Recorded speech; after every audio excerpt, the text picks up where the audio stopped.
Olá, eu sou Vera Morgado e começa agora a Revista da Câmara, com as notícias que foram destaque na semana. O projeto das 10 medidas anticorrupção devolvido à Câmara terá assinaturas recontadas e deve seguir para o Senado. Relator da reforma tributária propõe redução de alíquotas para a Previdência, que seria financiada por um tributo sobre a movimentação financeira. E você vai ver também, o projeto que define regras para renegociar dívidas dos estados já está no Congresso. O presidente da Câmara quer votar a proposta em março.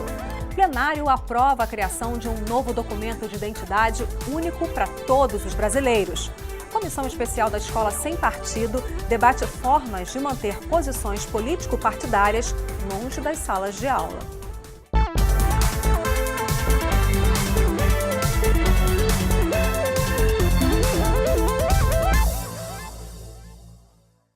O presidente da Câmara disse que não vê necessidade de outra votação para o projeto de medidas de combate à corrupção devolvido à Câmara pelo Senado por decisão do Supremo Tribunal Federal.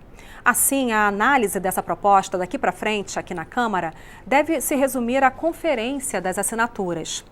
Este caso levantou um debate sobre os projetos de iniciativa popular. Eles existem desde a Constituição de 88, mas nunca tramitaram de fato como prevê a lei. A repórter Carol Nogueira mostra por quê. Os projetos de iniciativa popular estão entre as melhores expressões da democracia direta. Um grupo de pessoas assina em conjunto, como se fosse um deputado, a proposta de uma nova lei para o Brasil. O caso mais famoso é o da ficha limpa.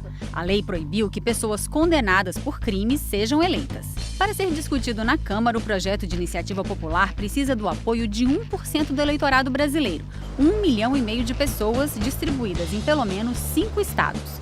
O número de assinaturas é alto, 3 vezes o que é exigido para criar um partido político.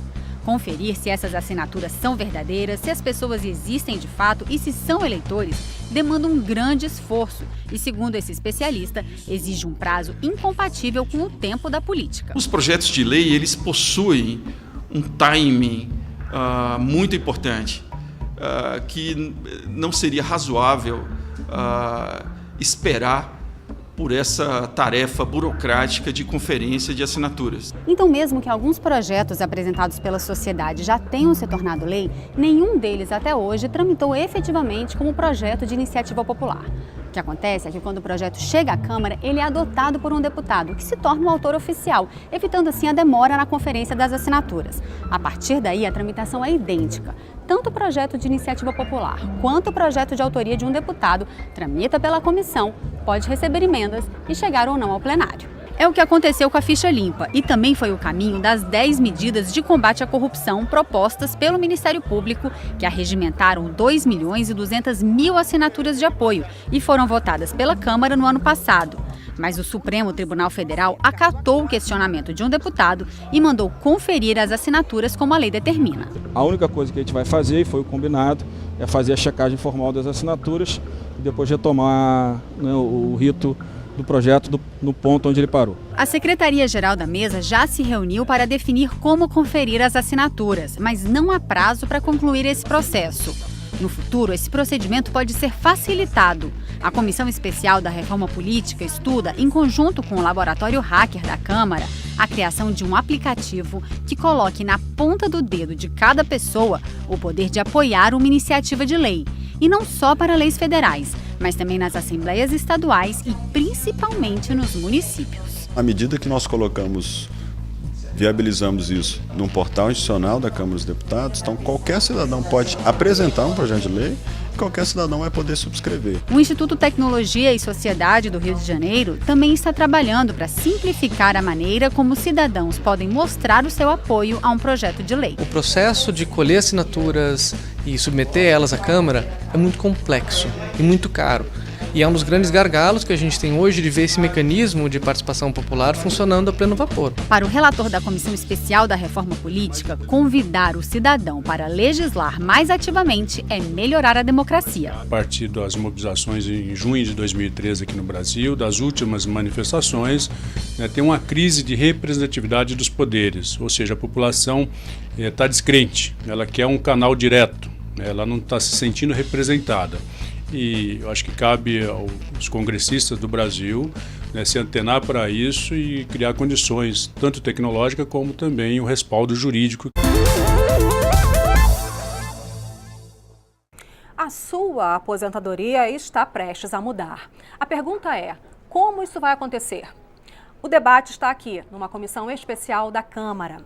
Nas últimas reuniões, os deputados discutiram o tempo de contribuição, a idade mínima, os benefícios especiais e as isenções, como mostra o repórter Tiago Ramos. Sobre a mesa, a proposta de criar uma idade mínima para a aposentadoria, 65 anos. E também um tempo mínimo de contribuição. Só quem pagar por 25 anos poderá, de fato, parar de trabalhar. Parte dessa força de trabalho trabalha 12 meses, mas não consegue contribuir 6 meses ao ano. Ou seja, uma parcela substantiva da força de trabalho tem inclusão ocupacional e não tem participação contributiva. Portanto, a combinação de idade e 25 anos de contribuição se caracteriza num processo de exclusão de acesso à Previdência. O INSS defende a mudança. Um dos nossos objetivos, ao tentar promover a reforma, é compatibilizar aquilo que se pratica no restante do mundo com a nossa realidade. Aqueles que estão na OCDE têm uma média de 64,6 anos, algo, portanto, muito próximo daquilo que o governo propõe nesse instante. Se nós adotarmos a idade mínima de 65 anos, nós, portanto, estaremos alinhando o Brasil àquilo que os países mais desenvolvidos do planeta fizeram. Essa é só uma parte dessa discussão. Outra é falar sobre aquilo que a Previdência arrecada ou que deixa de arrecadar. Ao longo do tempo, várias isenções foram sendo criadas. Vai somando aí exportações, entidades filantrópicas, pequenas empresas.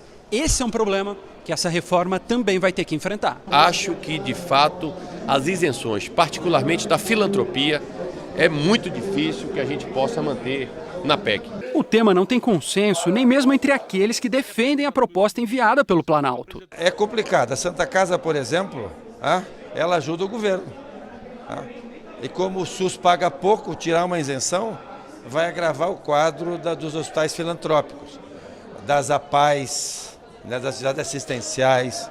Isso tem que ser bem pensado. Pensão por morte, auxílio-doença, esses são exemplos de benefícios, mas nenhum deles se compara ao BPC, o benefício da prestação continuada, pago a idosos e a pessoas com algum tipo de deficiência. Ele atende 4,4 milhões de brasileiros e custa mais de 45 bilhões. O governo lembra, nos últimos 10 anos, o número de benefícios dobrou, o gasto triplicou. Por isso, a reforma da Previdência propõe limitar o acesso ao BPC e ainda acabar com o vínculo com o salário mínimo. Um dos maiores problemas do Brasil é a desigualdade. Portanto, não é possível fazer uma reforma da Previdência que agrave a desigualdade. No Palácio do Planalto, deputados da base aliada, o presidente da Câmara, Rodrigo Maia, o ministro da Fazenda, Henrique Meirelles, e o presidente da República, Michel Temer. Uma reunião para deixar claro o quanto a reforma da Previdência é importante para equilibrar as contas do governo e, para isso, é preciso agilidade no Congresso. Na Câmara, as centrais sindicais foram ao gabinete da presidência pedir ao deputado Rodrigo Maia um ritmo mais lento na discussão da reforma. Para as centrais, a proposta é muito ampla para ser debatida e aprovada em 6 meses. Você pode acompanhar toda a tramitação, análise e votação da proposta do governo para a reforma da Previdência na página da Câmara no YouTube. E na Comissão da Reforma Trabalhista, um dos pontos mais polêmicos da proposta foi debatido, o que dá às negociações entre patrões e empregados mais força que as regras da lei trabalhista.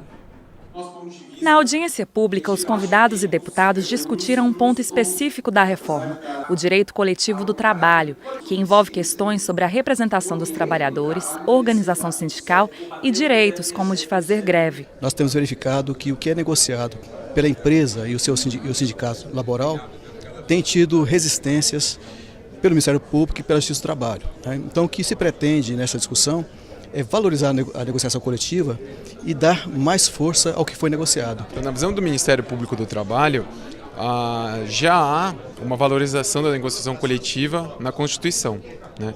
Então, todas as vezes em que a negociação coletiva prevê direitos acima do que está escrito na lei, ela é valorizada e ela prevalece sobre a lei. O que está sendo debatido aqui é a possibilidade da negociação coletiva prever direitos que estejam abaixo desse piso legal. Nós precisamos regulamentar o artigo 7º, inciso 26 da Constituição, exatamente para afastar qualquer dúvida quanto ao alcance da negociação coletiva. O que pode, pela Constituição, negociar, em que situações se pode negociar? Se é em qualquer hipótese ou é só em situações de crise econômica, de crise da própria empresa. Deputados também divergiram sobre um dos principais pontos do projeto, o que dá às negociações entre patrões e empregados mais força que as exigências da lei trabalhista. Nós estamos aqui discutindo como garantir melhores condições para que o capital possa se locupletar mais e melhor a serviço de um trabalho cada vez mais valorizado. O Brasil está numa crise econômica terrível, né? E a gente precisa trabalhar para preservar os empregos que nós temos aqui, e aí a necessidade de você dar consistência jurídica às negociações entre empregado e patrão. Também foram aprovados requerimentos para realizar eventos externos nos estados e mais audiências na Câmara. Em um ato público contra as reformas trabalhista e da Previdência, reuniu parlamentares e representantes de mais de 40 entidades aqui na Câmara. O evento reuniu entidades sindicais e representantes de várias carreiras do serviço público, além de algumas universidades e parlamentares de diferentes partidos. Os deputados se revezaram para criticar os principais pontos das propostas de reforma trabalhista e previdenciária que tramitam na Câmara. No caso do projeto de lei que altera a Previdência Social, eles são contra o aumento da idade e do tempo de contribuição.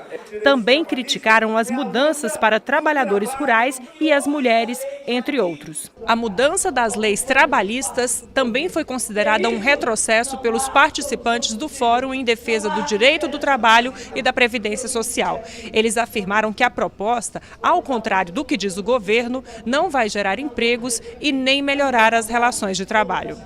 O governo enviou à Câmara um projeto que acaba gradualmente com a contribuição adicional de 10% sobre o saldo do FGTS, o Fundo de Garantia por Tempo de Serviço.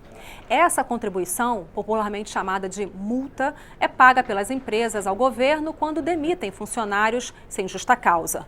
Hoje, a empresa deposita 40% na conta do FGTS do empregado e recolhe outros 10% para o governo, que usa esse dinheiro em programas como Minha Casa Minha Vida.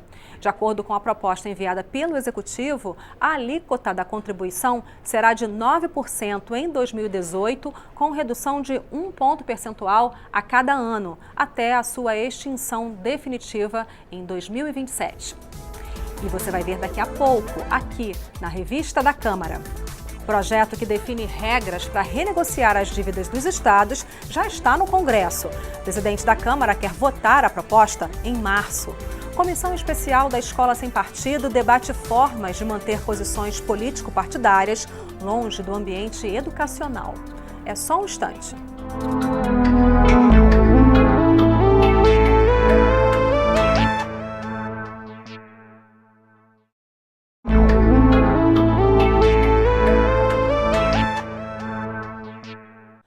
O deputado Luiz Carlos Rauli, relator da comissão especial que analisa a proposta de reforma tributária, apresentou um texto prévio para os deputados debaterem as linhas gerais da proposta. As mudanças em análise alteram a forma de cobrar e distribuir a receita dos impostos, taxas e contribuições no país. O esboço da reforma, apresentado pelo relator, mexe com praticamente todos os impostos, taxas e contribuições. Ela prevê a redução dos tributos sobre o consumo e o pagamento de mais imposto de renda pelos contribuintes mais ricos. A diminuição das contribuições de empregados e patrões para a Previdência, que seria reforçada por um novo imposto sobre movimentações e operações financeiras, substituindo o atual IOF. Tributação zero para comida e medicamentos. Extinção do ICMS, IPI, ISS, COFINS e outras contribuições que seriam substituídos pelo Imposto sobre Valor Agregado, recolhido pelos estados, e um imposto seletivo sobre bens mais caros, de automóveis a bebidas, cobrado pelo governo federal. Transferência para os municípios de todos os impostos sobre bens imóveis, urbanos e rurais, e do atual IPVA sobre a propriedade de veículos, isenção de impostos sobre as exportações e sobre prédios, máquinas e equipamentos utilizados pelas empresas para produzir. Para o trabalhador, nós vamos desonerar os alimentos, os medicamentos, e também para todo o país vamos desonerar totalmente as máquinas e equipamentos, tudo que é do ativo fixo da empresa, que prejudica a produção e a geração de empregos. E o projeto que define regras para renegociar as dívidas dos estados já está aqui no Congresso.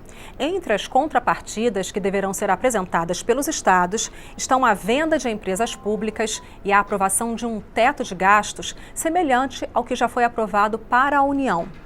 O presidente da Câmara, deputado Rodrigo Maia, disse que espera votar a proposta até a primeira quinzena de março. Estados como Rio de Janeiro e Rio Grande do Sul vêm atrasando os salários de servidores públicos e pagamentos para fornecedores. Com a queda na arrecadação de impostos, os governos dizem que não têm dinheiro. No final de 2016, o Congresso aprovou um projeto de lei complementar que permitia aos estados adiar o pagamento das dívidas com a União. Mas o presidente Michel Temer vetou parcialmente a proposta, porque ela não incluía contrapartidas.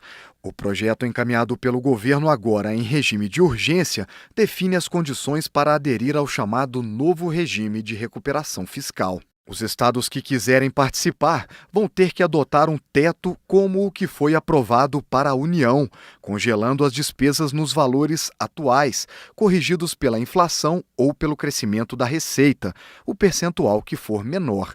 Vão ter que vender bancos estatais, empresas de energia e saneamento para pagar dívidas.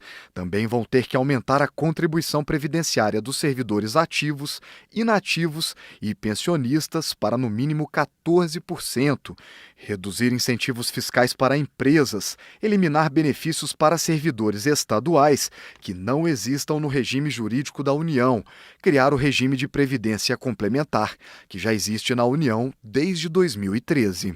Os estados também ficam proibidos de sacar dinheiro de depósitos judiciais, de criar despesas permanentes, de fazer publicidade, a não ser de saúde e educação, de transferir dinheiro para entidades da sociedade civil e outros entes da federação.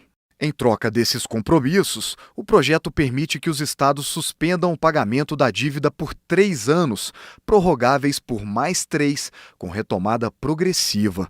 Os governos também vão poder tomar novos empréstimos, mas só para financiar os ajustes, com ações de programas de demissão voluntária de servidores, modernização da cobrança de impostos, auditorias em folha de pagamento e renegociação de dívidas. Para participar do programa, o Estado precisa comprovar a dificuldade financeira e concordar com as contrapartidas exigidas.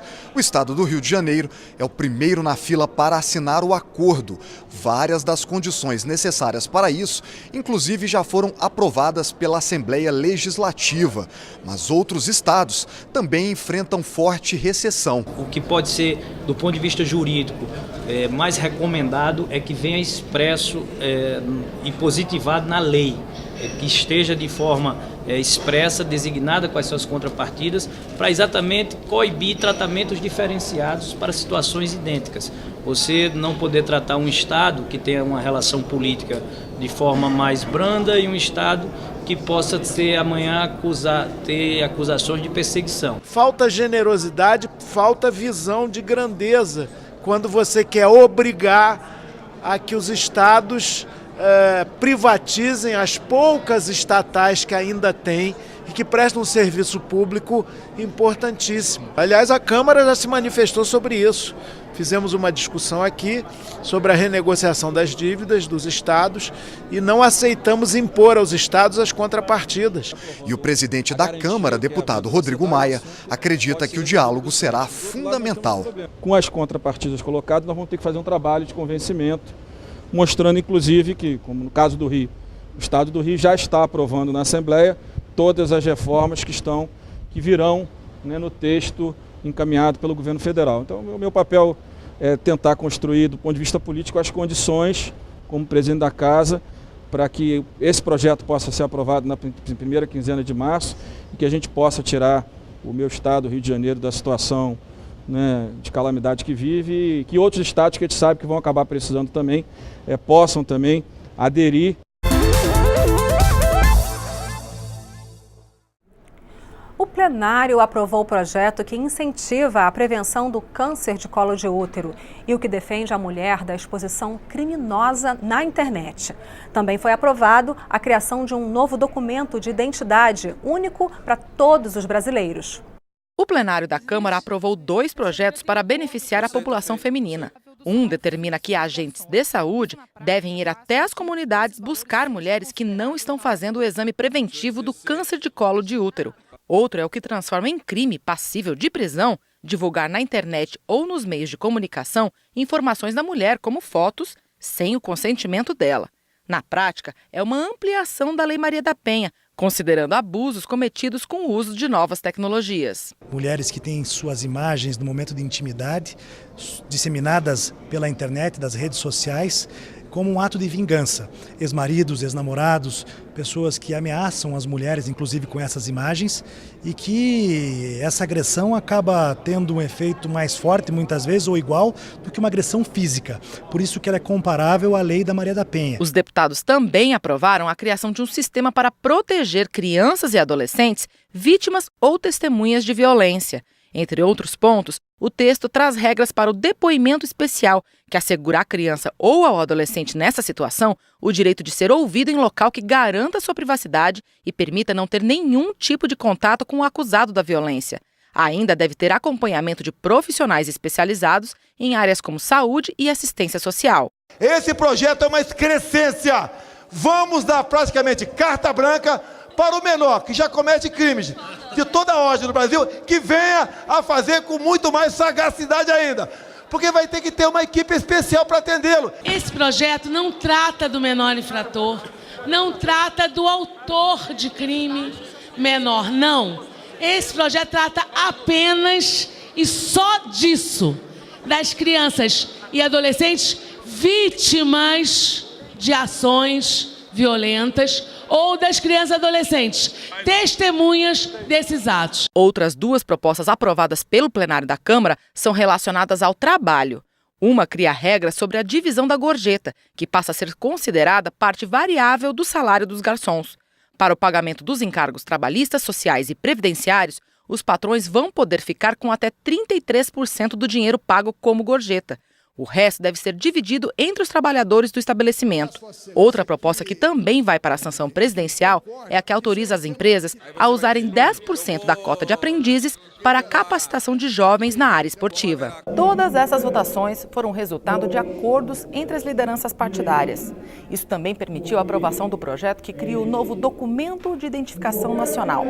A ideia é que todo brasileiro substitua esse monte de documento, PIS, RG, título de eleitor, carteira de motorista, por um só.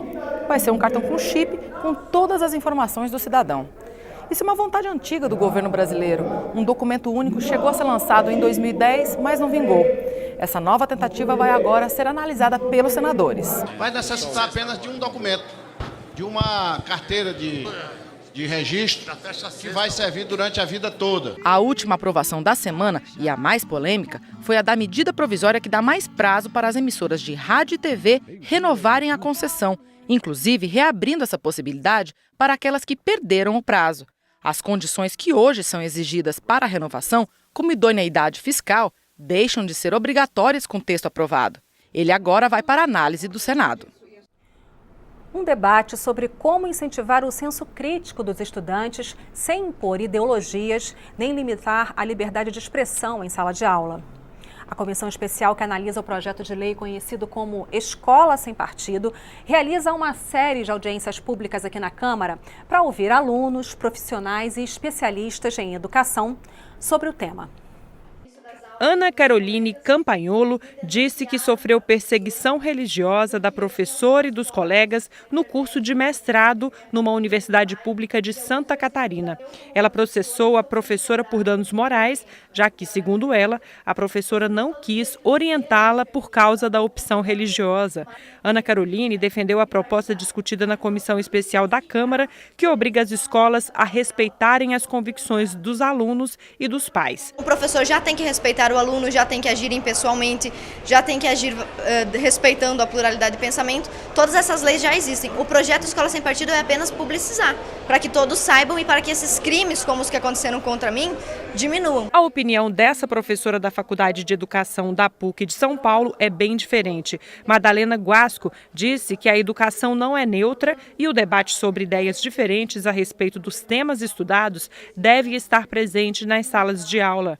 Para a educadora, os problemas das escolas e das universidades são outros. Nós temos muitos problemas na escola brasileira, mas nenhuma pesquisa da década de 80 para cá trouxe em nenhum momento a ideia de doutrinação, de lavagem cerebral como um problema da escola. A Comissão Especial sobre o programa Escola Sem Partido analisa a proposta que inclui um artigo novo na Lei de Diretrizes e Bases da Educação para proibir a doutrinação ideológica e a veiculação de conteúdos que possam estar em conflito com as convicções religiosas ou morais dos pais ou responsáveis pelos estudantes. Junto com esse projeto de lei, outros 5 sobre assuntos semelhantes estão sendo analisados ao mesmo tempo. O projeto Escola Sem Partido foi apresentado pelo deputado Isalci, do PSDB do Distrito Federal. Se aplica à sala de aula, livros didáticos e paradidáticos, avaliações e concursos. Outros 2 projetos do deputado Erivelton Santana, do PSC da Bahia, dizem que os valores de ordem familiar têm precedência sobre a educação escolar nos aspectos relacionados à educação moral, sexual e religiosa. Um projeto do deputado Alan Rick, do PRB do Acre, e de outros 14 parlamentares proíbe políticas de ensino ou disciplinas que apliquem os termos gênero e orientação sexual. Já o projeto do deputado Jean Willis, do PSOL do Rio de Janeiro, institui o programa Escola Livre, com princípios como a livre manifestação do pensamento, o respeito pela liberdade religiosa e a educação contra o preconceito. A própria legislação que nós temos, tanto do ponto de vista educacional como do ponto de vista da própria Constituição, já garantem a pluralidade de ideias. Então não precisamos fazer nenhum tipo de modificação, muito menos criminalizar os professores por suas convicções ideológicas. Essas audiências públicas, penso ser um instrumento democrático que dá voz e vez para quem se sente oprimido, maltratado, desrespeitado lá no campo da escola e da universidade. Diante das divergências, a expectativa do relator é que a Comissão Especial da Escola Sem Partido não conclua os trabalhos neste semestre. A gente pretende levar audiências públicas para os estados, visto que em assembleias legislativas, câmaras municipais, também está sendo discutido essa temática. E é isso. Você pode rever a revista da Câmara na nossa programação e também pela internet. O endereço é noticias.câmara.leg.br. Muito obrigada pela sua companhia. Tchau!